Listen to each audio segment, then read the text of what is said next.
If past historical buildings are the windows to our heritage, are we listening? If today's construction signifies our future, what are we hearing? If our walls could speak, what would they be saying?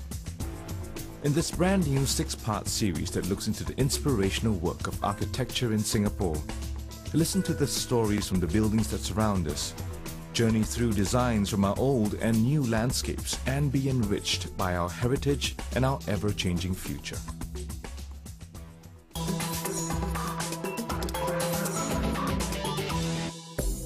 If our walls could speak, they would tell of Singapore's progress since the early 70s and how high-density living became part and parcel of our lives today after public housing paved the way for high-density living in Singapore. The private sector brought about surprising innovations to the field. In the commercial realm of private housing, opportunities arose for the architects to find more grounds for creative development and even experimentation.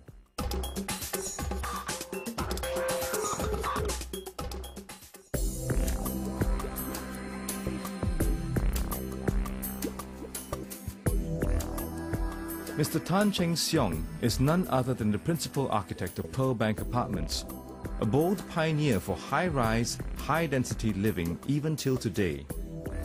This man had played such an important part in the history of Singapore's private residential architecture. Standing in towering isolation on Pearl's Hill, the apartment is a 38-story condominium. 10 vertical walls rise through the entire height of the building, making it the tallest residential block in Asia back then in the late 70s. Pearlbank came about as a bombshell to us, It's something that we never expected because at that time Singapore was pre-condominium time and we only had shop houses and nice-story apartments, walk-up apartments. And being a rebel type of character myself, I just imagined something crazy like that. We thought we would never get it approved by the government. But fortunately, even the developer saw the potential.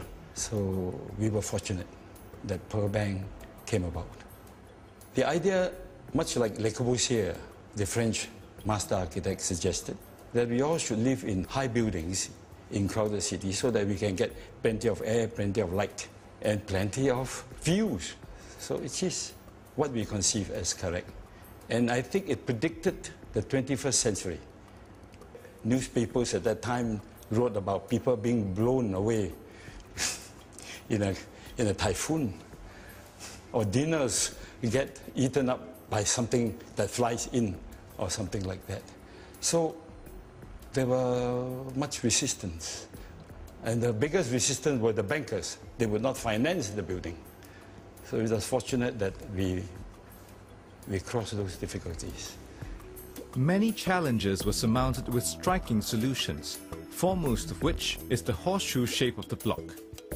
Kitchens and fire escape staircases are clustered around the inner ring of the horseshoe. This forms the rear-end public area, partially concealed to the external view and oriented towards the west. Every building has two sides, the front side and the back side. Usually people neglect the back side. Not supposed to show people. But in Pearlbank it's different. It is where people congregate, people come. And the horseshoe gave us that possible contact space. The horseshoe shape also performed another function. It performed the function of handling the fierce afternoon sun. Living rooms and bedrooms were put on the outer ring of the horseshoe. They form the front-end private zones facing the east and enjoying a superb view of the central district, as well as Pearl's Hill Park below. Coherent form belies how 272 units of different sizes are stacked and interlocked together. Each apartment is a logical complex of domestic spaces on multiple levels, which lends drama and depth to its layout. The different levels also zone out each unit into private and public areas.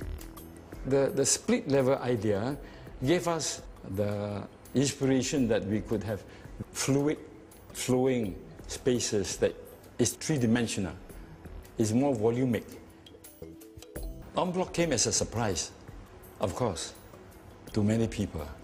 I think it's a bad thing if by a sheer, mere vote, a special building can be just knocked down for profit. I think that's a shame. the kind of thing that makes people wonder whether it's worthwhile to really spend time to do good buildings. Yes, I believe modern cities should have super high-rise. And we don't have to crowd ourselves on the ground anymore. We must go high, free as the birds, enjoy the views. And of course, natural ventilation. Design for city is definitely the need for the future. If you don't have good design, cities will not be able to renew itself. It won't be sustainable without creative design. We were talking about 1 million population. It's a frightening figure 40, 50 years ago.